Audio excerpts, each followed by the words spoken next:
ఈ మధ్యనే ఐబొమ్మ దాన్ని అతను అరెస్ట్ చేసి క్లోజ్ చేశారు ఆ ప్లాట్ఫామ్ని.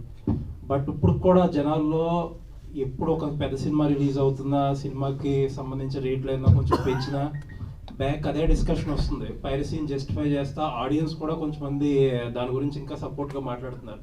రేట్లు పెంచుతున్నారు కాబట్టి ఇలా పైరసీని ఎంకరేజ్ చేస్తున్నారు, లేకపోతే చూస్తున్నామని చెప్పి. దాని గురించి ఏం చెప్తారు సార్ ఒక ఇండస్ట్రీ పర్స్పెక్టివ్? ఈ రేట్ల గురించి ప్రతి సినిమాకి ఇదో డిబేట్ నడుస్తుంది. బేసిక్గా ఏమండి, ఇప్పుడు మీరు అడిగిన దానికి మనకి 200 సినిమాలు వస్తాయి సంవత్సరానికి యావరేజ్, ఓకే, అప్రాక్సిమేట్లీ. దాంట్లో మనం మారుతున్న రేట్లకి చదివిన సినిమా 5 వస్తాయి, అంతేనా? మిగతా 195 సినిమాలు రేట్లు పెరగవు. But still piracy is happening. No, that cannot be an excuse. మొన్న ఏదో ఇక్కడే ఏదో చెప్పాను నేను అనేది, ఐబొమ్మ రవిని ఒక హీరో క్రియేట్ చేయటం అనేది తప్పు. అతను చేసింది దొంగతనం, ఓకేనా? అదొక సబ్జెక్ట్. పాప్కార్న్ ఎక్కువ ఉంది, రేట్లు ఎక్కువ ఉన్నాయి, అది సెకండరీ సబ్జెక్ట్, ఇంకో సబ్జెక్ట్ అది. You cannot link both. దాన్ని కొంత సోషల్ మీడియాలో కొంతమంది భుజం మీద వేసుకుని చేయటం కానీ, ఫర్ వాట్ ఎవర్ రీజన్స్, వాళ్ళ రీజన్స్ ఏంటో నాకు తెలియదు. బట్ పైరసీ దొంగతనం లాంటిదే. లాంటిదేంటి? దొంగతనమే. దాని మూల చాలామంది జీవితాలు నాశనం అవుతాయి. ఇప్పుడు ఇదే సినిమా ఉంది, దీంట్లో అట్లీస్ట్ ఒక 100 మంది పనిచేసి ఉంటారు, ఇంటూ 200 మంది.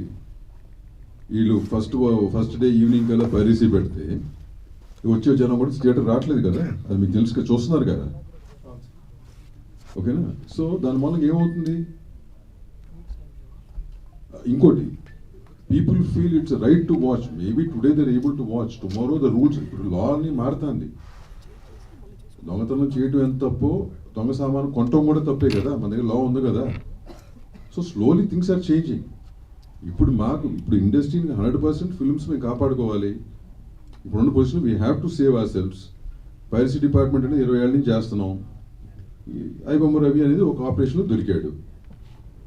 అతను ఏదో రాబిన్హుడ్ అని పేరు చెప్పారు. రాబిన్హుడ్ మీనింగ్ ఏంటి మీరు చెప్పగలరా? దొంగ అవ్వచ్చు. ఎందుకు రాబిన్హుడ్ అని పేరు వచ్చింది? ఉన్నోడి దగ్గర డబ్బు దోసి లేనోడికి ఇవ్వటానికి. అతను డబ్బు రూపాన్ని ఏమైనా ఇచ్చాడా? ఫ్రాన్స్లో ఉంటున్నాడు, క్యారిబియన్ ఐలాండ్స్లో సిటిజన్షిప్ ఉంది.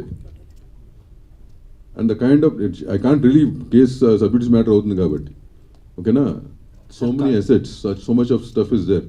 సో ఇక్కడ ఏంటంటే కొంతమంది కావాలని చేశారా, దీన్ని కావాలని ట్రయింగ్ టు డూ ఇట్ అని నాకు తెలియదు. Maybe other pirates are trying to fund it and getting it done. I have no clue, నిజంగా తెలియదు. But what's happening is not right.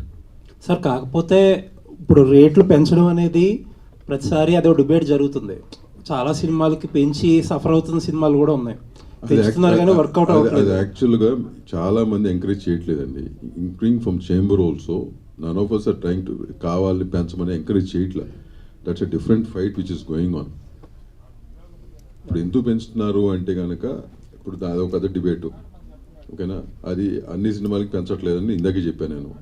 కొన్ని సినిమాలకు పెంచుతున్నారు, వాటి కాస్ట్ ఎక్కువైంది కాబట్టి రికవరీ మోడ్ కోసం పెంచుతున్నాం. అది కూడా ఏంటి, ఆ ప్రీమియర్ షోకిను ఆ పైన ఒక వారానికి పెంచుతున్నారు. ఫ్రాంక్గా చెప్పాలంటే మేబీ బాస్ వాళ్ళు బెటర్గా చెప్తారేమో, పెంచిన రేటు ఫ్రైడేకి పెంచితే మండేకి తగ్గించాల్సి వస్తుంది జనం లేక.